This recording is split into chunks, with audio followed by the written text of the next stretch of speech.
अजीज़ के इंतज़ार में ही पलके बिछाते हैं, महफिलों की रौनक ख़ास लोग ही बढ़ाते हैं।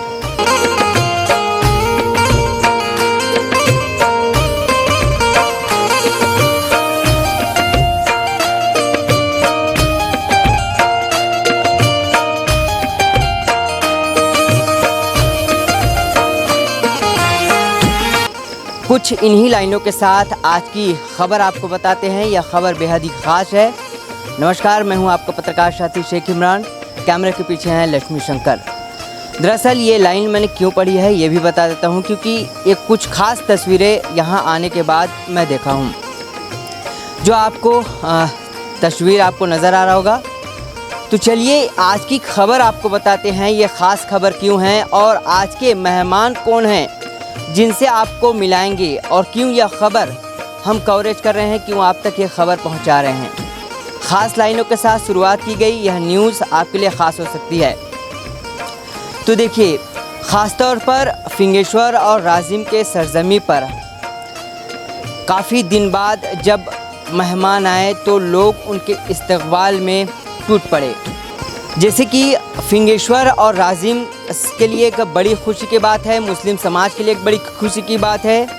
फिंगेश्वर निवासी रफ़ीक वारसी और उनकी अहलिया रशीदा वारसी, सादिक वारसी और उनकी अहलिया रन्नो वारसी के साथ राजिम से ख़ास तौर पर मोहम्मद यूनुस और उनकी अहलिया बदरुन वारसी, ये तमाम लोग ज़ियारत करने इराक़, ईरान और सीरिया गए हुए थे। यहाँ बहुत से अंबिया इकराम रोज़ा शरीफ और तमाम अहले बैत और हुजूर गौश पाक के रोज़े शरीफ में ज़ियारत किए, और ज़ियारत कर जब अपने सरजमी पर पहुँचे तो जो तस्वीर देखकर आप खुद अंदाज़ा लगा सकते हैं कि किस तरह इस्तकबाल के लिए कितने लोग पहुँचे। और एक शुरुआत अगर करें इस्तकबाल की, तो पुराना बस स्टैंड फिंगेश्वर में इनकी जब गाड़ी पहुँची और जब ये अपने सरजमी पर कदम रखे, अपने मुकाम पर कदम रखें, तो वहीं लोग फूल माला लेकर पहुँचे, इस्तकबाल किए। मुस्लिम समाज के साथ अन्य समाज को भी हमने देखा और एक बेहद ही कौमी एकता का मिसाल देखने को मिला।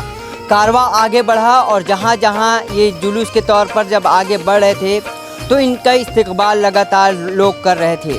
घर में जब पहुँचे तो एक ख़ास तस्वीर देखने को मिली। अन्य समाज के जो लोग हैं वो इस्तकबाल कर ले, आरती लेकर आए और आरती सजा कर आरती भी की। तो कौमी एकता का जो मोहब्बत है, जो इखलाक है, यहाँ देखने को मिला। इसीलिए यह न्यूज़ ख़ास है और इसीलिए हमने कहा है कि अज़ीज़ के इंतज़ार में पलके बिछाए रहते हैं, महफिलों की रौनक ख़ास लोग बढ़ाते हैं।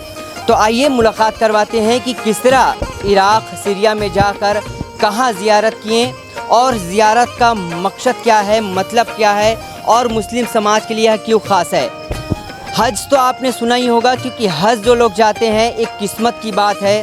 उसके बाद अगर कहीं जाते हैं तो इराक़, सीरिया यहीं जाते हैं। और यहाँ फिंगेश्वर निवासी तमाम ज़ियारतों को आप देख सकते हैं जो यहाँ पर मौजूद हैं। आइए ख़ास बातचीत करते हैं, समझने और जानने की कोशिश करते हैं कि यह सफ़र कैसे रहा, सफ़र के दौरान कहाँ कहाँ रुके और ज़ियारत कहाँ कहाँ करके आए हैं। तो आप सभी तमाम लोगों का मैं इस्तकबाल करता हूँ हमारे चैनल में। आपने अभी कहा कि कहाँ गए थे, किस वजह से गए थे, किसकी ज़ियारत करने गए थे, तो एक शेर याद आ रहा है मुझे कि न जाओ काबे में बख्शिश को करबला में चलो, न जाओ काबे में बख्शिश को करबला में चलो, खुदा से काम नहीं काम जब हुसैन से है, खुदा से काम नहीं काम जब हुसैन से है। तो ये जो मसला है, सरवर कायनात अहमद मुस्तफ़ा मोहम्मद मुस्तफ़ा सल्लल्लाहु अलैहि वसल्लम ने हमारे ये इरशाद फरमाया कि मेरे रोज़े की जाली को बोसा देने के बाद मेरे नवासे इमाम हुसैन की ज़ियारत करने का अगर किसी को शर्फ़ हासिल हुआ तो गोया उसने मेरे साथ हज किया हो, मेरे साथ हज करने का सवाब पाया हो। इस वजह से ये तारीख़ें हमारे को अपने बुज़ुर्गों के ज़रिए या अपने मौलवियों के ज़रिए ये बातें हमारे ज़हन व फ़िक्र में नहीं आती है, लेकिन मैंने किताबों में पढ़ा है।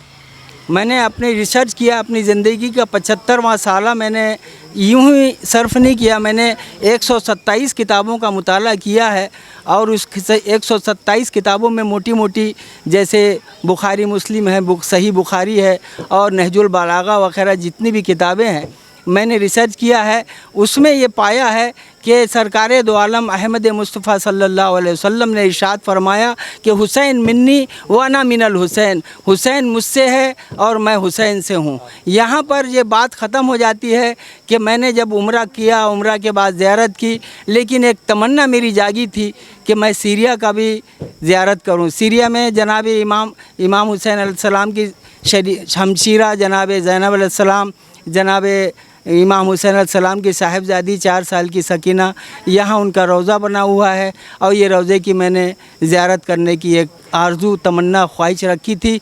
आप लोगों की दुआओं के सदक़े में ये मेरी तमन्ना पूरी हुई है। मैंने पूरा ये फिंगेश्वर इलाका, क्या मैंने पूरे धरती के लिए, इस धरती के लिए मैंने दुआ की है कि परवरदिगार हमारी इस फिंगेश्वर की धरती को आबाद व शाद रख और हमें शांति सुकून से ज़िंदगी बसर करने की तौफीक अता फरमा। मेरे लिए ये सफ़र पहला था।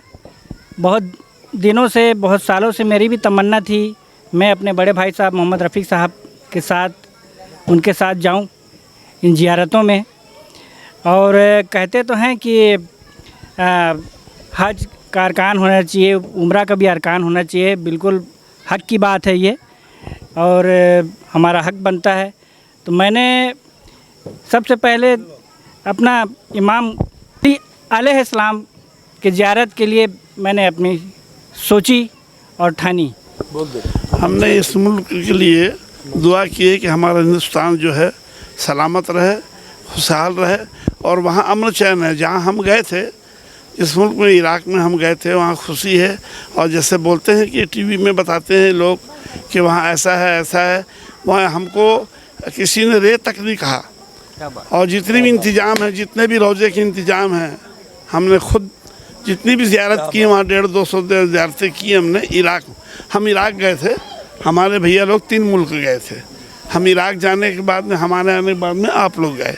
मैंने जितने भी रोज़े में देखा, मौलाए कायनात के रोज़े में, नजफ़ अशरफ में, और मैंने काज़मीर में देखा, वहाँ भी खुशी है और अमन चैन है और बहुत अच्छी ज़ियारत है। कोई ऐसा नहीं बोलता कि आप ये ज़ियारत कर रहे हैं कि ये शिर्क है, ये बिद्दत है। हमको खुलूस से, दिल से ज़ियारत किए, नमाज़ पढ़े, इबादत किए, कोई जगह ऐसी बात हमको नहीं कही है। बहुत खुशी है। आपका नाम बताइए। मोहम्मद वारसी राजिम। देखिए, काफ़ी कम वक्त आप लोग का लूँगा क्योंकि काफ़ी वक्त हो चला है। वहाँ से आने के बाद बहुत मन को खुशी हुआ। गांव वाले भी सब वरिष्ठ लोग हमारा स्वागत करे, हिंदू मुस्लिम सब एक नज़र आए। बहुत खुशी की बात है, एकता का प्रतीक है बेटा ये सब। बहुत खुशी लगा। ज़ियारत में भी हर ज़ियारत पूरी हुई बेटा हमारी, और वहाँ कोई परेशानी नहीं हुई ज़ियारत में। ईरान, इराक़, सीरिया में कोई परेशानी हुई, हर ज़ियारत सही सलामत होते गई हमारी। किस तरह दुआएं किए हैं वहाँ जाने के बाद हमारे मुल्क के लिए और हमारे शहर के लिए और तमाम लोगों के लिए? बहुत दुआ किए बेटा। ये सर नगरी के लिए भी हम दुआ करें हैं। हम बहुत किस्मत वाले बेटा जो उस दर तक के गए हैं, और हमारे क्या कहना, मैं तो उसके लिए कोई अल्फाज ही नहीं है मेरे पास में बोलने के लिए, बहुत है ना। यहाँ हम आके देखें तो हर कोई जाता है, मगर उस मुकाम में बहुत कम लोग जाते हैं। हम देखें जब यहाँ पहुँचे तो काफ़ी लोग रो पड़े, आप भी रो पड़े। किस बात को याद कर रो पड़े? क्या उस वक्त आपको याद आ रहा? बहुत मौला बनाए उसी बहुत ज़्यादा हम बहुत ही खुश नसीब समझते हैं। बहुत ज़्यादा बेटा यातना करने को मिला हमको। और इसी के साथ जब यहाँ पहुँचे, फिंगेश्वर पहुँचे, तो जितने ज़ियारत करने यहाँ से गए थे उनका ज़ोरदार इस्तकबाल किया गया है। फिलहाल मुझे यानी शेख इमरान और मेरे कैमरामैन लक्ष्मी शंकर को दीजिए इजाज़त और क्षेत्र खबर पर देखते रहिए द न्यूज़ नेटवर्क।